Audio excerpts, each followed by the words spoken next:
राजा की कहानी। हेलो मित्रों, आज मैं आपसे शेयर करूंगी एक साधु और राजा की कहानी।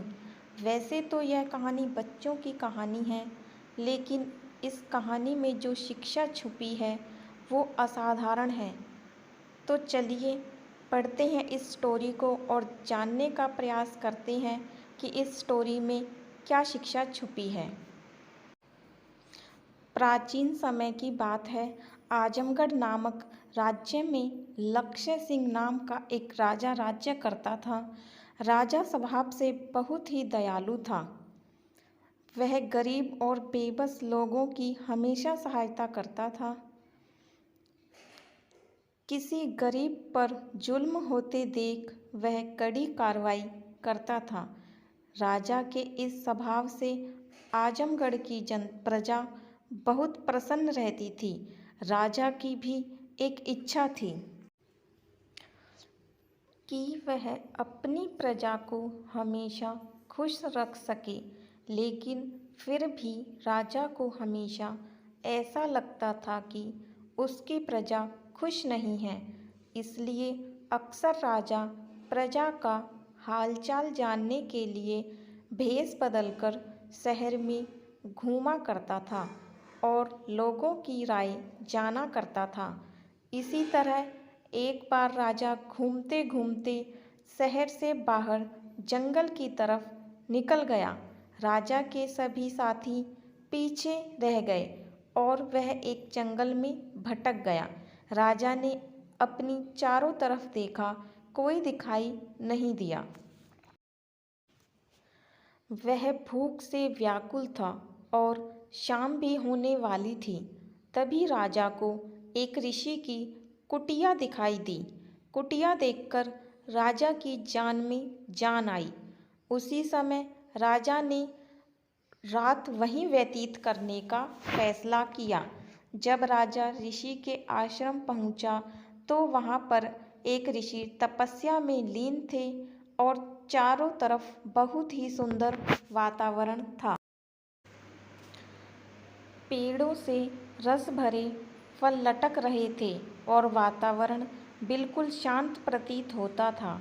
राजा ने घोड़े से उतरकर ऋषि के समीप जाकर प्रणाम किया।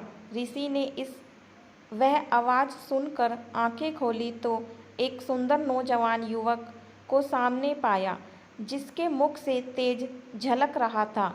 राजा को देखकर ऋषि सब कुछ समझ गए। राजा ने ऋषि से रास्ता भटक जाने की बात बताई और वहां रात गुजारने के लिए अनुमति मांगी। ऋषि ने राजा को रुकने की अनुमति दे दी और राजा को खाने के लिए स्वादिष्ट फल दिए। जब राजा ने उन फलों को खाया तो राजा को वह फल अत्यंत मीठे और स्वादिष्ट लगे।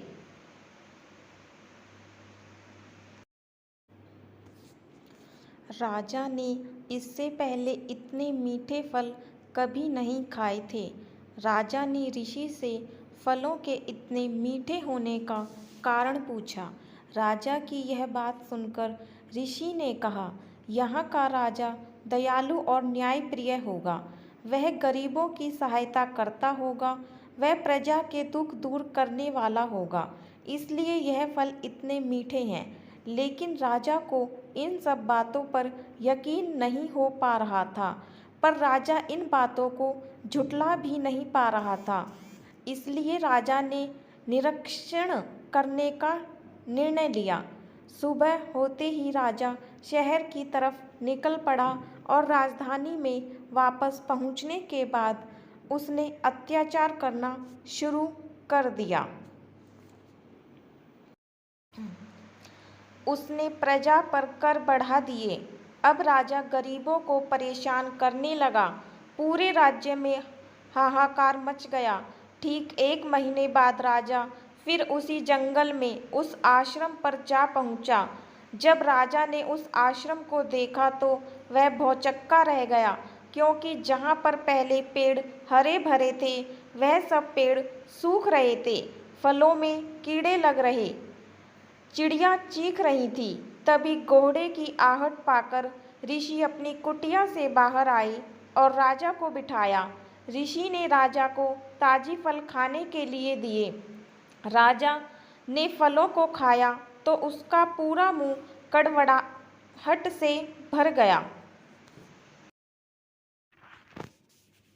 राजा की इस बात का जवाब देते हुए ऋषि ने कहा, अब यहाँ का राजा बदल गया है, जो प्रजा को दुखी करता है और प्रजा में कड़वड़ाहट फैलाता है।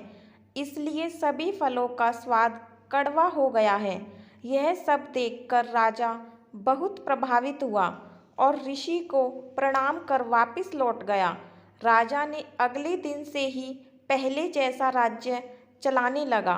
वह फिर से लोगों की सहायता करने लगा और उसके बदले में फलों और प्रकृति में फिर से स्वाद आ गया और प्रजा फिर से सुखी रहने लगी। इस कहानी से हमें शिक्षा मिलती है कि कभी किसी की जिंदगी में कड़वड़ाहट नहीं घोलनी चाहिए, अन्यथा उस कड़वड़ाहट का असर आपको अपने निजी जीवन में देखने को मिलेगा। आपने वह कहावत तो सुनी ही होगी कि जो दूसरों के लिए गड्ढे खोदते हैं वह उसमें स्वयं जाकर गिरते हैं।